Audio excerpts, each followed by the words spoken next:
హ్మ్. ఎప్పుడైనా అనిపించిందా? ఇంకా ఎంత ప్రయత్నించినా ఫలితం లేదు అని? అది ఓటమి కాదు. అది నీ కథలోని కఠినమైన అధ్యాయం. నీ ప్రయత్నాలు ఎవరికీ కనిపించకపోవచ్చు. నీ కష్టానికి అప్లాస్ ఉండకపోవచ్చు. కానీ గుర్తుంచుకో, విత్తనం నేలలో ఉన్నప్పుడు ఎవరికీ కనిపించదు. అది ఎదుగుతూనే ఉంటుంది కానీ నీ కల నిన్ను వదలలేదు. నువ్వే నిన్ను వదిలేస్తున్నావా అని చూస్తుంది. మనలో చాలామంది ఒక పెద్ద తప్పు చేస్తాం. పర్ఫెక్ట్గా చేయలేకపోతే చేయడం వృధా అనుకుంటాం. కానీ నిజం ఏంటంటే పర్ఫెక్షన్ కాదు, ప్రోగ్రెస్ ముఖ్యం. ఈరోజు నువ్వు వేసే ఒక చిన్న అడుగు రేపు నీ జీవితాన్ని మార్చే పెద్ద దారి అవుతుంది. ప్రతిరోజు గెలవాల్సిన అవసరం లేదు. వదిలిపెట్టకుండా ఉండటమే గెలుపు. ఒకప్పుడు అలసత్వం, నేడు డిసిప్లిన్. ఆరోగ్యం పట్టించుకొని జీవితం ఒకప్పుడు, నేడు ఫిట్ లైఫ్. చదవని మనిషి ఒకప్పుడు, నేడు పుస్తకాల ప్రియుడు. రాత్రి వేళ మేల్కొనే అలవాటు ఒకప్పుడు, నేడు ఉదయం 5:30కే లేవాలి. డబ్బు ఎక్కడ పోతుందో తెలియదు, నేడు బడ్జెట్ ఇంకా కంట్రోల్. సిగ్గు ఒంటరితనం ఒకప్పుడు, నేడు ఆత్మవిశ్వాసం. ఇవేవి ఒక్క రోజులో జరగలేదు.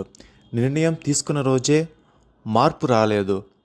మార్పు అంటే చిన్న అడుగులు ప్లస్ నిరంతర ప్రయత్నం. ఇది ఒక 30 డే ఛాలెంజ్ లాంటి దాని గురించి మాట్లాడుకుందాం. ఒక అలవాటు ఎంచుకో. 30 రోజులు ప్రతిరోజు.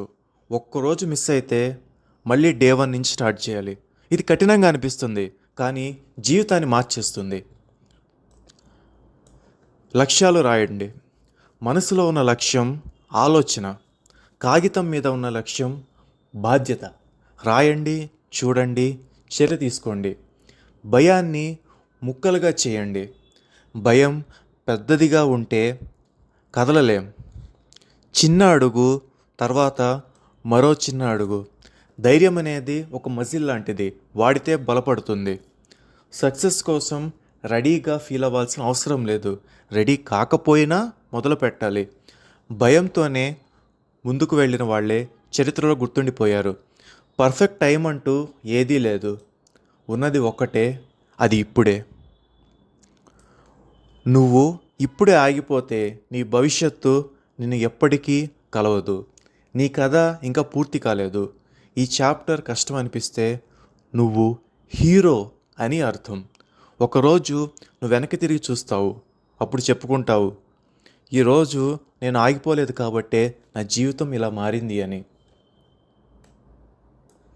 కాబట్టి కీప్ గోయింగ్.